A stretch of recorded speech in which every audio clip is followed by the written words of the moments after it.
Charlie? Charlie? Charlie? Alam niyong may sakit sa puso si Charlie. Baka may nararamdaman na ang bata sa loob ng kanyang katawan na hindi niya masabi. Kaya lalo siya na-aggrieved emotionally. At according to sa mga reports ng mga nurses na natatanggap ko dito, I'm very to say this, pero masyadong affected ang bata sa mga away na nakikita niya sa loob ng kanyang kwarto. Ito ba nangyayari kay Charlie temporary lang?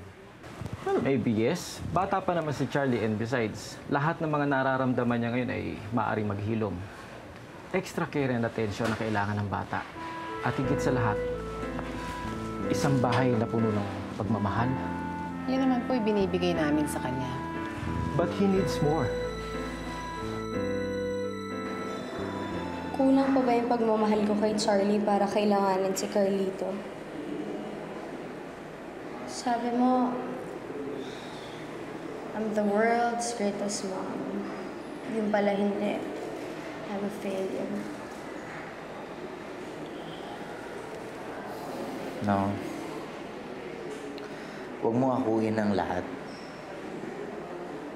Kahit ang hindi mo kasalanan. Nangangailangan lang talaga ng ama si Charlie. Ikaw naman yung kinagisnan niyang ama eh. Si Daddy. Eh, hindi pa ba sapat yun? Sa Camila. Nakilala niya ang ama niya. Kung yun yung makakabuti sa kalagayan niya, ibibigay mo ba yung hinihiling ng anak mo?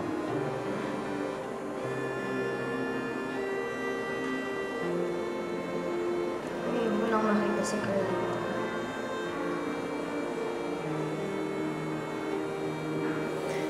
Hindi naman ikaw yung kailangan makita ni Carlito. Si Charlie.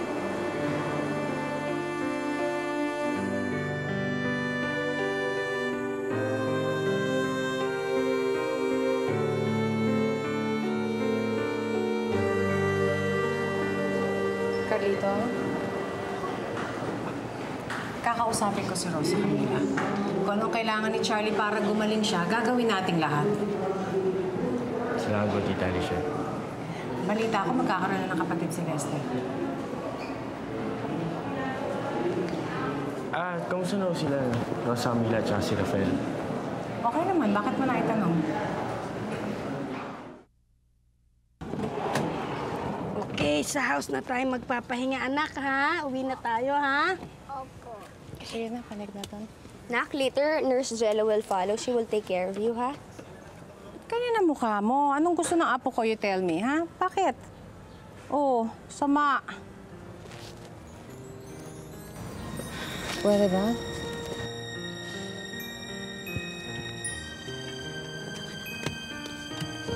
Pwede ko bang sumunod sa bahay, mamaya?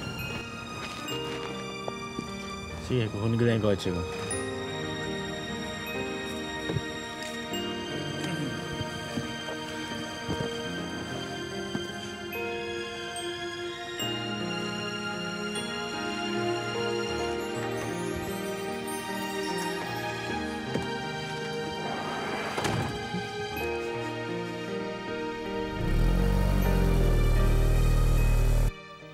Good, good. Okay.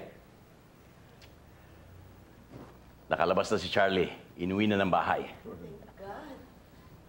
Eileen, could you fix my schedules in such a way na mabibisita ko araw-araw ang aking apo? Yes, Senator, I'll do that. Daddy? Yes. Pabalik na po si Paloma this week. Baka naman pwede niyong ayusin yung schedule niyo para you can also see her every day. Ernestina, dito titira si Paloma. Imposible hindi kami magkita minuminuto, oras-oras, araw-araw. But Senator, how is that possible? Ang out-of-town schedule is already filled up. Hanggang ngayon, mula ngayon hanggang katapusan ng eleksyon. Yes, sir. As a matter of fact, this week po you have a Puerto Princesa and Zamboanga trip. Okay, that's fine. That's fine. Just make sure to remind me to call my grandson whenever we're out of town. Yes, sir. Para sa ganon, may pakita kong aking pagmamahal sa kanya kahit na nasa malayo ako. Well, excuse me. Leandro? Leandro, mukhang nag-iiba na yata ang priority mo. Ano bang mas importante sa'yo? Ang pagiging presidente mo? O ang kalagayan ng iyong apo? Huwag ka mag-alala, Iluminada. Matutupad pa rin ang iyong pinakamimithing pangarap na makapasok ng Malacanang.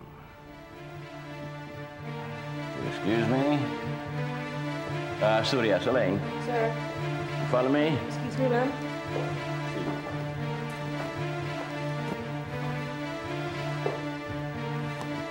Don't worry, baby. We'll do something about it, okay?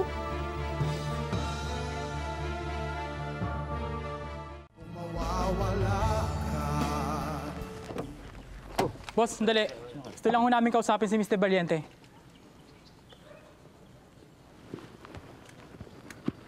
Sige. Bayaan mo siya. Bakit? Mr. Valiente, pakisabi kay Bibi na ilaglag niya ng mga kasong isinampan niya kay Gerald. Kung ayaw niya lumabas sa mga sikreto niya. Kaso, si Gerald, bakit? Ba't di ko alam to? Kailan ba to? Kaya nga po sabihan niyo yung asawa niyo, sabihin niyo sa kanya na baka pati kayo malaman yung sikreto niya. Kaya sandali. Ano bang sikreto yun? Tungkol sa anak niyo si Lester.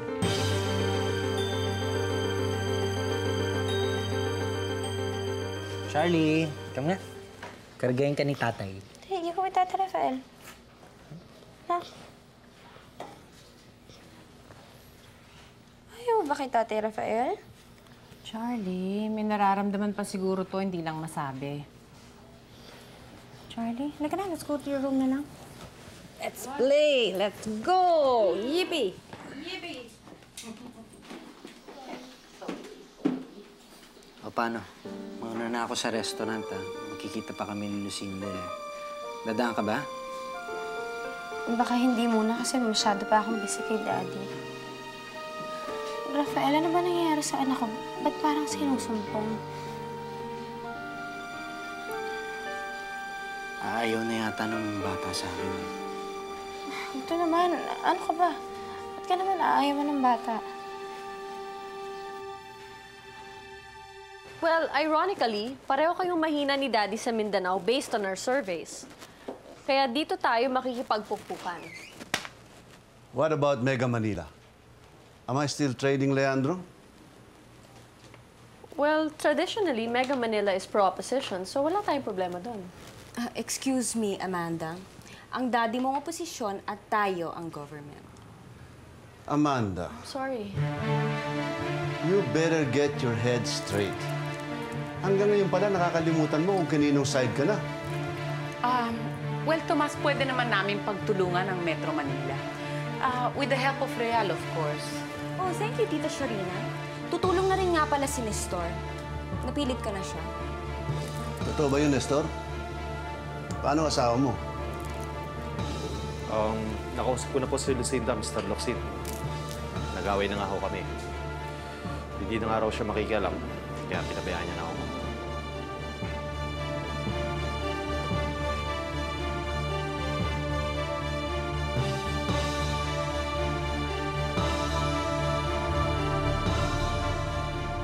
Emil, sabihin mo kay Alicia na gabi-gabi, doon ako kakain sa kanila. Opo, Senator. Senator, yun po bang iba pong trabaho natin? It's been taken care of. Akala ko po ba... Emil, hindi naman pwedeng lahat sa iyo. May mga trabaho naman na dapat ibigay sa iba para hindi ka na pag-initan. Salamat po, Senator. Emil, masyado ka ata nagiging insecure ngayon. Hindi naman po, Senator. Mabuti po yun at naaalagaan niyo pa rin ako eh. natural lang na alagaan kita. Pinsang ka ni Alicia. Dapat alagaan ko ang kapakanan mo. Kaya nga, hinahati ko ang trabaho mo at ibinibigay ko kay Dindo. Alam mo, Emil, tama ka. Panahon na siguro na dapat pumasok si Dindo sa pamilya namin. Total, asawa naman siya ni Paloma. Si Alberto? Bakit? Hindi ba nagpaalam sa'yo ang mahal mong kapatid? Nagpunta sa States. Ano? Bakit daw? Ba't hindi mo kaya tanungin? Total kayong dalawa naman ang close. Pwede ba?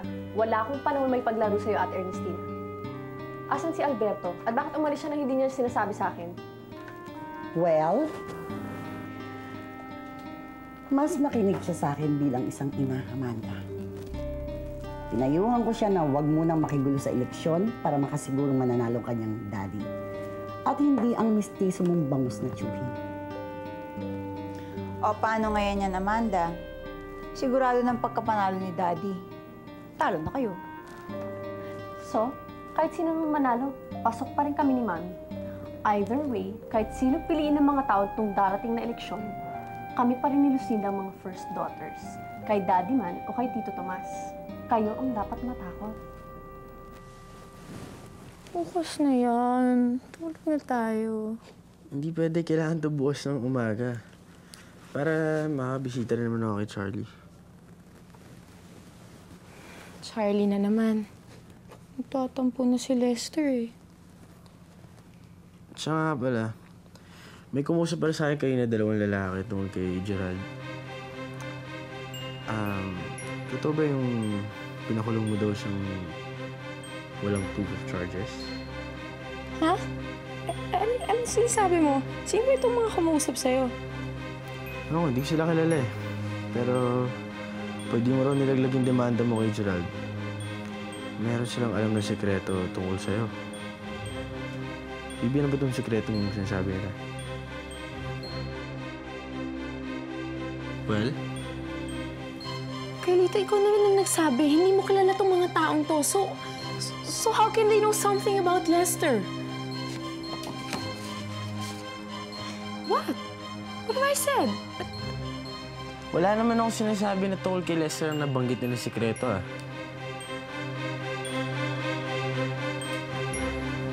Ow!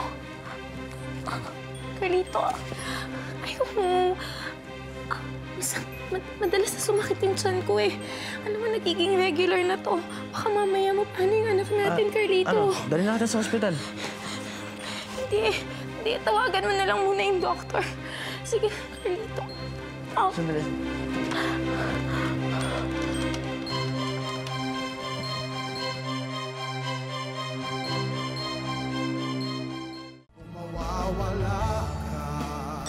Hindi ko gusto na lagi na lang andito yung asawa ng anak ko. Eh, trabador ko siya. Saan siya maglalagi? Sa bahay ni Leandro? He should be with his wife, Lucinda, and not with your daughter. Eh, ano magagawa natin kung magkaibigan sila? O baka naman nagdududa ka na baka agawin ng anak ko ang asawa ng anak mo? Of course not. It's just unethical. Look who's talking. Kinakwento ni Nestor si Real na kinakwento naman sa akin. Ayon kay Nestor, inagaw lang naman siya ni Lucinda sa kapatid niyang si Rosa Camilla. Of course not. Hindi ganyan ang anak ko. And so is my daughter.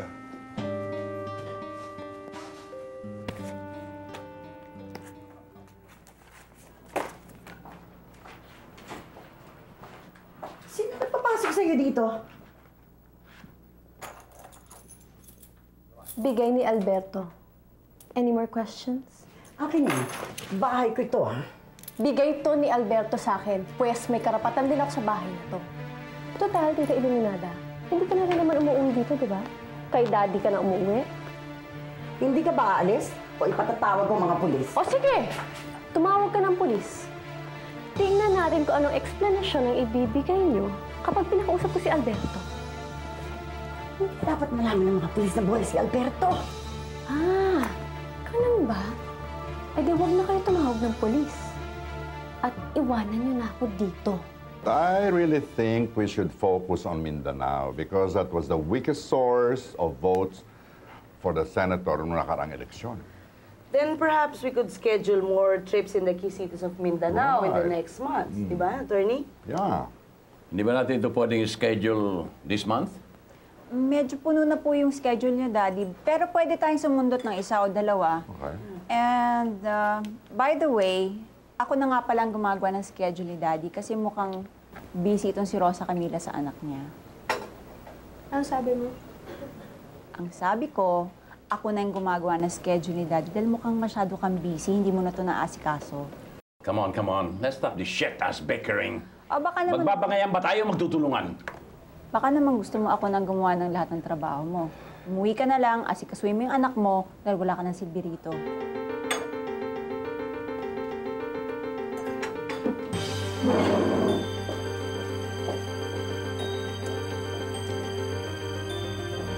You will not have Rosa Camila's possession.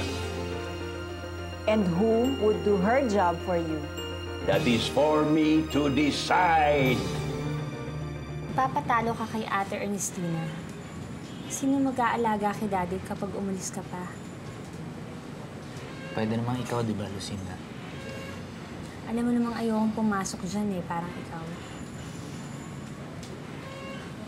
Pero mas kailangan ako ng anak ko ngayon kaysa kay Daddy. Marami naman pwede mag-alaga kay Charlie Kailangan mo lang iset yung priorities mo, Rosa Camila. Sa either gusto mo maging isang mabuting ina o isang mabuting anak. Nagpapakamartir ka na, ha, Rafael. Dapat, idagdag mo yung sarili mo sa priorities ni Rosa Camila. Ang maging mabuting girlfriend din sa'yo. Alam ko kung saan ako nakalugar kay Rosa Camila. Okay na ako din. Nakakabilib ka. Sana ganyan yung sinestor ko. Pwede ba tigilan mo na pananakot mo kay Phoebe? Kung talaga may pruweba ka, bakit hindi ka lumantad? Peste. Bakit, Guada? Sino yun?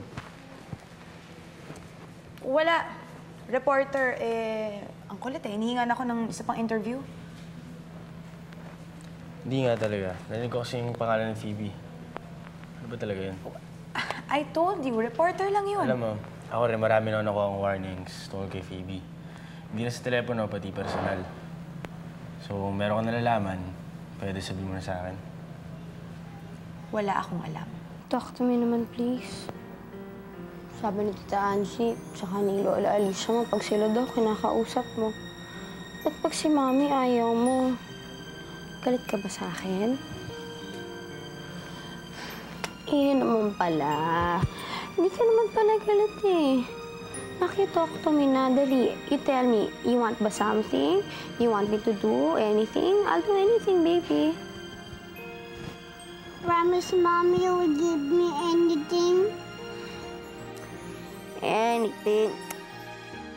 Can Daddy just stay here? Ayaw mo na ba sa akin? Gusto ko rin si Daddy. I miss Daddy.